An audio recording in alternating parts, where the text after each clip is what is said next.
Meus queridos e minhas queridas, sejam muito, mas muito bem-vindos a mais um Chá com Tech. E hoje a gente vai falar sobre a biblioteca de pandas. Sim, tem nome de Pokémon. E se tem nome de Pokémon, é biblioteca de Python, com certeza. Então vamos lá. Caso você não tenha feito o Python 15 minutos, eu super recomendo que você faça antes de ver esse vídeo, porque muitas das coisas que a gente aprende lá, a gente vai aplicar nesse vídeo aqui. E se você não sabe o que é o Pandas, eu vou te falar. Pandas é uma das principais bibliotecas para importação, extração e análise de dados. Sim, então se você está aprendendo Python para usar no seu serviço como ferramenta de análise de dados, Pandas é fundamental. Sério, não tem como você não aprender Pandas. Mas antes, claro, vamos lá, aqueça sua água, pega um chazinho bem gostoso e bora pro vídeo que hoje tem chá com tech. Vinheta!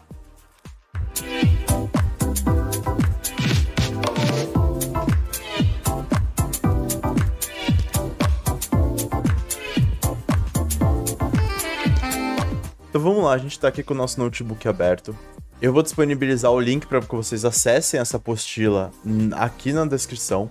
E que basicamente o que você vai fazer? Você vai vir aqui em arquivos, fazer uma cópia no Drive, e a partir daqui você já consegue mexer no notebook para que você possa desenvolver essa experiência que na próxima vez que você for mexer em Pandas, você lembrar dessas funções. Então é muito importante que você faça junto comigo, beleza? Vamos lá. Bom, então a primeira coisa que a gente vai fazer é importar a biblioteca do Pandas, tá? Como é que a gente faz uma importação de biblioteca? Então a gente vem aqui, escreve import, o nome da biblioteca, e depois a gente coloca as pd, que é justamente para a gente dar um apelido para essa biblioteca, porque a gente não quer escrever Pandas toda vez que a gente for usar o método do Pandas. Então a gente coloca import as pd para que a gente só precise digitar pd. E aí a primeira coisa que a gente vai fazer é importar um data frame ou criar um data frame. Como é que a gente cria um data frame? Legal. Existem algumas formas de você fazer isso.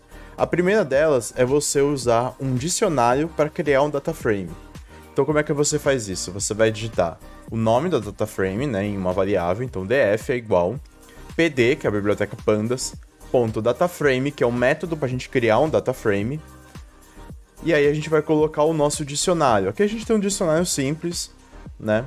Para cada uma coluna a gente tem um valor, ou seja, coluna A, 4, 5, 6, coluna B, 7, 8, 9, C, 10, 11, 12. A gente vai dar um conjunto de index e a gente vai chamar esse data frame. Vamos rodar aqui.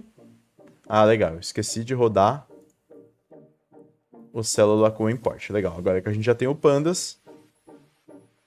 Legal, criei um data frame, então como eu disse, uma coluna A com o valor 4, 5, 6, coluna B, 7, 8, 9, coluna C, 10, 11, 12.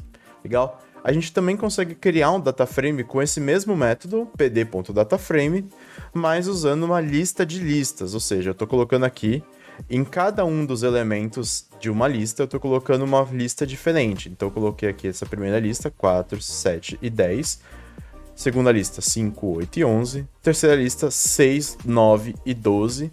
Tô dando os index, tô chamando as colunas, ou seja, se você for ver, o primeiro elemento, né, o primeiro argumento dessa função é essa lista com as listas.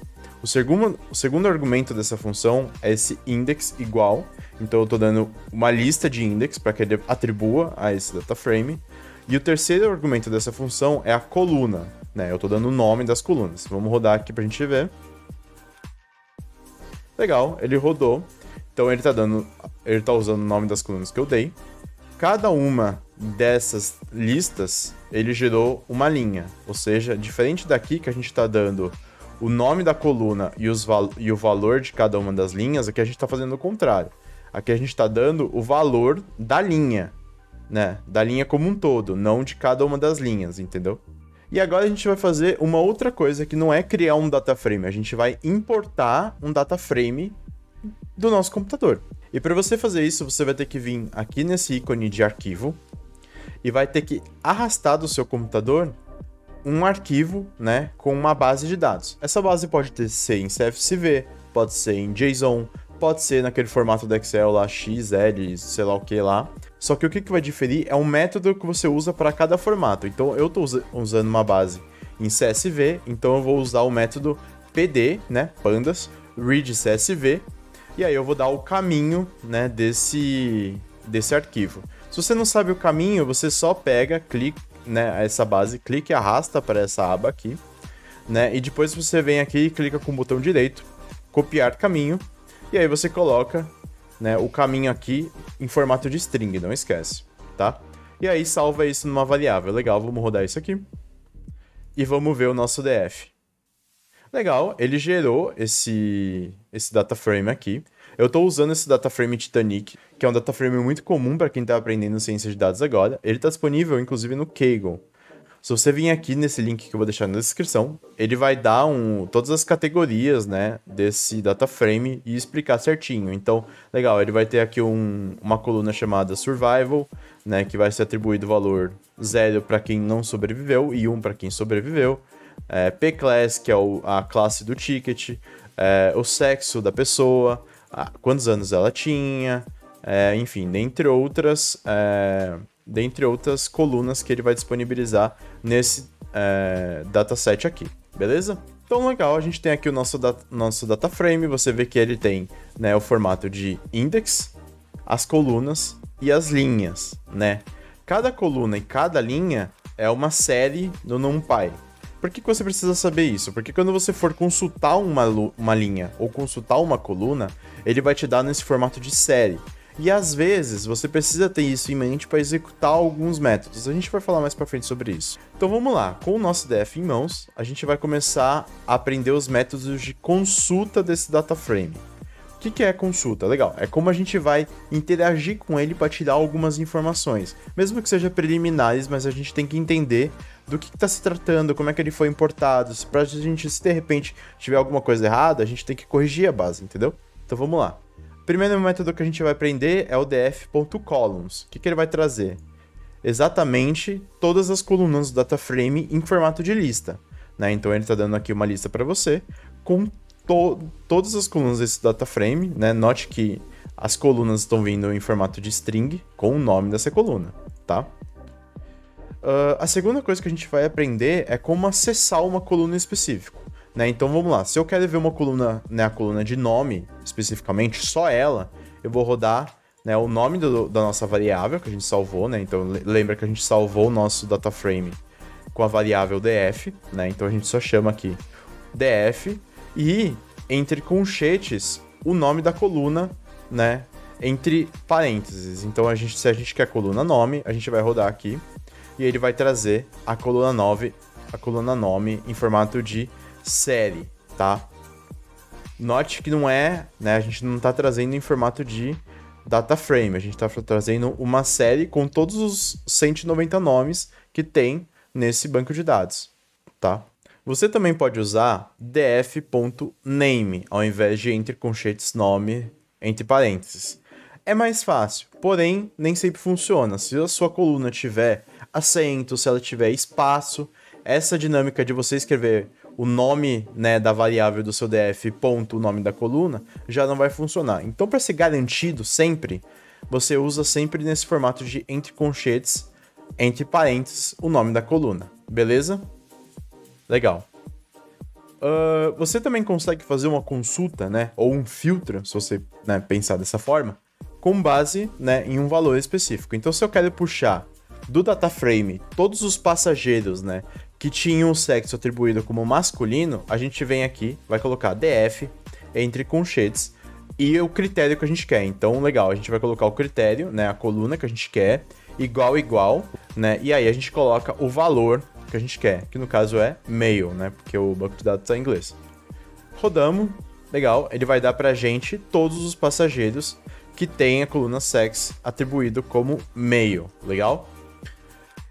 A gente também consegue fazer operações matemáticas nas colunas, né, obviamente, que são valores matemáticos. Então, por exemplo, o fare aqui, que é o valor que ele pagou no ticket, né, a gente quer consultar todo mundo que pagou menos que $7,25 no ticket. Para a gente fazer isso, a gente vai usar essa mesma dinâmica, a gente vai colocar aqui, né, o nome do nosso DF e entre colchetes o nosso critério, ou seja, a gente vai olhar na coluna df fare, vai olhar todo mundo que é menor ou igual e o valor que a gente quer. Vamos rodar isso aqui. Legal, então ele trouxe aqui, a gente vê aqui que tem o fare. Tanto esse fare aqui 7,25, mas se a gente for olhar mais para baixo, tem fare menor justamente porque a gente está usando menor igual. Então aqui você pode usar, né, vários tipos de critério, então você pode usar menor, maior, igual, né, correspondência 2 iguais, igual, menor, diferente, enfim. Né, aí vai depender do que você está buscando dentro desse dataset, o que você quer filtrar efetivamente, legal? E outra coisa que a gente pode fazer é consultar e fazer um subset, né? É como se a gente quisesse, né, consultar apenas as colunas que a gente listar aqui. Então, se a gente colocar df entre colchetes e uma lista de colunas, né, por isso que tem dois colchetes, porque a gente está colocando uma lista, né, com os nomes das colunas que a gente quer, ou seja, a gente quer fazer um subset disso aqui só com as colunas que a gente está colocando dentro dessa lista. Então, se a gente colocar e rodar isso aqui, ele vai trazer um dataset com a coluna Survived, a coluna Name e a coluna Passenger ID. Note que aqui eu coloquei Passenger ID no final, justamente para mostrar que a ordem que vocês colocarem nessa lista vai ser a ordem das colunas do dataset que você vai filtrar, beleza? Então o que eu estou chamando de métodos de entendimento do DataFrame? São todos esses métodos que você roda para entender, né, para você compreender a grandeza do seu DataFrame, a grandeza dos valores de uma coluna, por exemplo. Então, tudo dessa forma que você vai usar para entender o que está acontecendo no DataFrame, a gente vai rodar a partir daqui. Então, o primeiro método que a gente vai aprender é o ponto shape. O que ele vai trazer? A quantidade de linhas / colunas desse dataset em formato de tupla. Então, se a gente executar essa linha aqui, ele está trazendo uma tupla, né, onde o primeiro elemento da tupla é a quantidade de linhas do dataset e o segundo elemento da tupla é a quantidade de colunas desse dataset. Lembra que eu falei que é realmente muito importante a gente aprender os formatos de dados do Python? É justamente para isso, porque dependendo dependendo do método que você está chamando, ele tem um retorno de um determinado tipo de dado. Aqui a gente está vendo uma tupla, antes a gente usou um dicionário para criar um DataFrame, então você tem que saber como funciona cada um, como você cria cada um desse tipo de dado, justamente para você orquestrar melhor todos esses métodos, sabendo o que eles pedem, o que eles retornam, né, um a um, beleza? Vamos lá para o próximo método, .ValueCounts. O que ele vai fazer? Se você dá uma coluna para ele, ou seja, né, df entre colchetes parênteses o nome de uma coluna, que no caso é sex, e a gente rodar isso com esse método value.counts, o que ele vai trazer? De todos os valores que a gente tem aqui, que no caso a gente só tem 2, né, mas a gente poderia ter mais, né, quantas ocorrências desse valor tem nesse DataFrame. Então, se a gente for ver, a gente tem, né, 537 passageiros masculinos e 314 passageiros femininos. A gente poderia fazer isso para qualquer coluna desse dataset, tá bom? A gente também pode usar esse método com um parâmetro que chama normalize igual a true, né? Por default, né, ele vem igual a none, se eu não me engano, mas se a gente usar esse parâmetro igual a true, o que ele vai trazer? Ao invés de ele trazer o número efetivo das ocorrências, ele vai trazer o quê? O percentual dessas ocorrências. Então, significa que desse dataset, 64% dos passageiros eram homens e 35%, né, um pouco mais do que isso, dos passageiros eram mulheres, entendeu? Então, se a gente usa o normalize igual a true, ele vai trazer o percentual em vez do valor absoluto, né, de ocorrências. A gente também pode fazer o seguinte, a gente pode calcular o número de valores únicos que a gente tem dentro desse dataset, dentro dessa coluna. A gente pode fazer o seguinte também, a gente pode usar, né, esse método .nUnique para a gente ver quantos valores únicos a gente tem em determinada coluna. Então, por exemplo, se a gente quer olhar aqui, né, quantos valores únicos tem dentro da coluna sex, a gente vai rodar aqui df entre colchetes, aspas, sex.nUnique, né, que é o método, e a gente vai ver quantos valores únicos tem dentro dessa coluna. A mesma coisa a gente vai fazer para anos. E vamos rodar aqui para ver o que vai acontecer. Então a coluna sex tem 2 valores únicos e a coluna age tem 88 valores únicos. Legal? Então é para isso que a gente usa o nUnique, para a gente ver o número de valores únicos que tem numa determinada coluna. Isso é muito importante para colunas que são categóricas, por exemplo. Você quer ver quantas categorias tem dentro de uma coluna, né? No caso, né, sex é uma coluna categórica. Então esse método nUnique serve para isso. Legal? A gente também tem o método .info. O que ele vai trazer é, para todas as colunas desse dataset, quantos valores não nulos a gente tem para esse dataset. Então, no caso aqui, a gente tem, né, para todas essas colunas, para essa GD, por exemplo, a gente tem 891 valores não nulos. Se a gente for ver aqui quantas entradas tem, a gente vê que esse valor, essa coluna, não tem valores nulos. Né? A mesma coisa para Survived, a mesma coisa para P-Class, a mesma coisa para Name, mas quando a gente vê Age, por exemplo, a gente vê que não são todos valores não nulos, né? O que significa que a gente vai ter que tratar esses dados mais para frente, beleza? E aqui a gente tem o método .describe, que nos vai dar para todas as colunas numéricas um conjunto de estatísticas descritivas, como por exemplo, a contagem, a média, o desvio padrão, o valor mínimo, os quartis, enfim. Ele vai trazer esses conjuntos, né, de estatísticas descritivas, né? E aqui eu estou dando esse ponto T para facilitar a visualização. Esse ponto T significa que eu estou transpondo a matriz. Ele serve também para data frame, mas basicamente, se eu tirar esse ponto T, ele vai dar esse mesmo dataset, só que, né, não transposto, ou seja, com, né, as features nas colunas e as estatísticas descritivas nas linhas. Se eu der o ponto T aqui, ele vai inverter. Vamos lá. Com o ponto T, ele tem as features nas linhas e as estatísticas descritivas na coluna. É para isso que eu estou usando esse ponto T, que é para transpor a matriz. Né? Você também consegue executar esses métodos por conta própria, sozinho. Né? Então, se você quer ver, por exemplo, né, o valor total pago por todos os passageiros, né? Por exemplo, se eu fosse calcular a receita total do Titanic, então eu somaria o valor de todos os tickets. Então, se eu pegar a coluna que eu quero, DF Fare, e colocar um ponto sum, ele vai trazer exatamente o total, né, de todos os tickets, né? Como se fosse a receita total do Titanic. E se eu quiser, eu posso usar, inclusive, outros métodos. Então, se eu quiser calcular, por exemplo, o ticket médio, né, dos passageiros, eu posso usar essa mesma coluna, DF Fare, e usar o método .min, né, ao invés do .sum. Aqui eu tô colocando, né, pra gente printar bonitinho, eu tô transformando em string, né, por isso que tem esse str, e eu também tô arredondando, né, com 2 valores depois da casa decimal. Justamente para não ficar feio, né, na hora da gente printar. Então vamos rodar isso aqui. Legal, então o valor total, né, a receita total do Titanic foi de 28.683 dólares, sei lá, se for dólares ou não, nem sei de onde veio o Titanic. E o valor médio dos tickets foi de 32,2 dólares, beleza? Então, se a gente quer usar esses métodos sozinho, a gente tem a liberdade, né? Basta a gente chamar, né? Aqui eu deixei um quadradinho, né? O método que a gente tem. Então, a gente tem sum, count, a mediana, a gente tem a média, a gente tem o valor máximo, o valor mínimo, o desvio padrão, a variância, enfim, você pode usar qualquer um desses métodos para ver, né, uma coluna específica, beleza? E aqui a gente também consegue fazer o que muitas vezes a gente faz no Excel via pivot table, que é a ideia de group by, ou seja, o que você vai fazer? Você vai pegar os valores dessa coluna, vai agrupar eles e vai fazer algum tipo de medida, né? No caso a gente vai usar a média, né? Mas aí você poderia fazer a soma, você poderia ver o maior valor, todos esses métodos aqui, por exemplo, você pode usar no group by. Né? Então vamos lá, a gente está definindo, né? Está criando uma nova variável para isso.